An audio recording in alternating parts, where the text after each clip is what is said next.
آپ نے کہا کہ کسی مذہبی کتاب میں ڈائناسور کا ذکر نہیں ہے. افسوس کہ آج تک کسی میتھمیٹکس کی کتاب میں مجھے ڈائناسور کا ذکر نہیں ملا.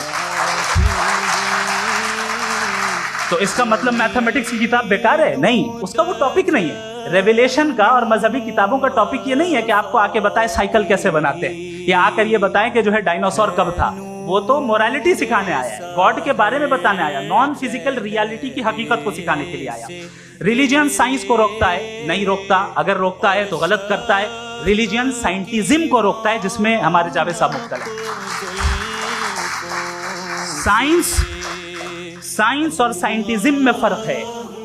سائنٹزم یہ ہے کہ آپ سمجھیں کہ سائنس اور سائنٹیفک میتھڈالوجی یہ نالج کو حاصل کرنے کا واحد سورس آف نالج ہے. یہ ہے سائنٹزم. ہم اسے ریجیکٹ کرتے ہیں. ہم سائنس کو تو ترقی کرتے ہیں, بھائی آپ ہماری پوری تاریخ کر لیں, پڑھ لیں تو آپ کو پتہ چل جائے گا. بہرحال یہ الگ ٹاپک ہے. اس کے بعد انہوں نے ایک لفظ کہا, ویٹیکن نے فتویٰ دیا. ویٹیکن کا فتوے سے کوئی تعلق نہیں ہے, دونوں کانٹراڈکٹری الفاظ ہیں. اس کے بعد انہوں نے کہا کہ بھائی ہمیں نہیں معلوم. اگر نہیں معلوم تو کلیئرلی کہہ دینا کہ نہیں معلوم ہے, اس میں کیا حرج ہے.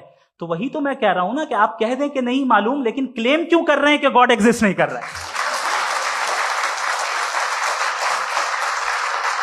آپ کہہ دیں نہیں معلوم ہے, ہو سکتا ہے ہو سکتا نہ ہو, لیکن آپ کلیم کر رہے ہیں. The moment you say God does not exist, this is a claim, and now the burden of proof is upon you too, جیسے ہمارے اوپر ہے.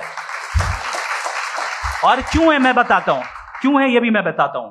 فلسافیکلی جو کلیم ہوتا ہے نا, صرف یہ نہیں ہوتا کہ انسان کہے پازیٹیو کلیم کرے اور نیگیٹو کلیم کرے تو برڈن آف پروف نہیں ہے. آپ مثال کے طور پہ میں کہوں کہ فلاں اس کمرے میں کوئی نہیں ہے, میں نے ایک نالج کا کلیم کیا ہے. اس کمرے میں کوئی نہیں ہے, میں نے ایک نالج کا کلیم کیا. یا تو میں کہوں مجھے نہیں پتا, ہو بھی سکتا ہے نہیں بھی ہو سکتا ہے, دس از ناٹ اے کلیم. لیکن جب میں کہہ رہا ہوں کہ وہاں کوئی نہیں ہے, یا میں کہہ رہا ہوں وہاں کوئی ہے, دونوں کلیم ہے اور دونوں کے اوپر برڈن آف پروف ہے. ہمارے اوپر بھی برڈن آف پروف ہے. میں نے کنٹینجنسی آرگیومنٹ دیا, اسے توڑ کر دکھائیے. آخری چیز, انہوں نے کہا کہ خدا دنیا بنانے سے پہلے 150 سال پہلے یا کروڑوں سال پہلے کیا کر رہا تھا. ارے حضرت, چلیں بہرحال میں جواب دے دیتا ہوں. آپ ہمارے ریسپیکٹڈ پرسنالٹی ہیں, اگر آپ نہیں ہوتے تو میں ایسے انٹرٹین ہی نہیں کرتا. ٹائم یہ 100 سال پہلے یا 100 سال بعد, پہلے بعد میں ابھی, یہ وہ الفاظ ہیں جن کا تعلق ٹائم سے ہے. ٹائم شروع ہی ہوا ہے یونیورس کی بگننگ کے بعد, تو اس کے پہلے خدا کیا کر رہا تھا, سوال ہی لاجیکل ہے.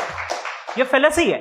یعنی آپ یہ کہہ رہے ہیں کہ یونیورس کے بننے سے پہلے خدا کیا کر رہا تھا. ٹائم کے بننے سے پہلے کا تعلق ٹائم سے, ٹائم اس وقت تھا ہی نہیں, تو یہ سوال ہی انویلڈ ہے.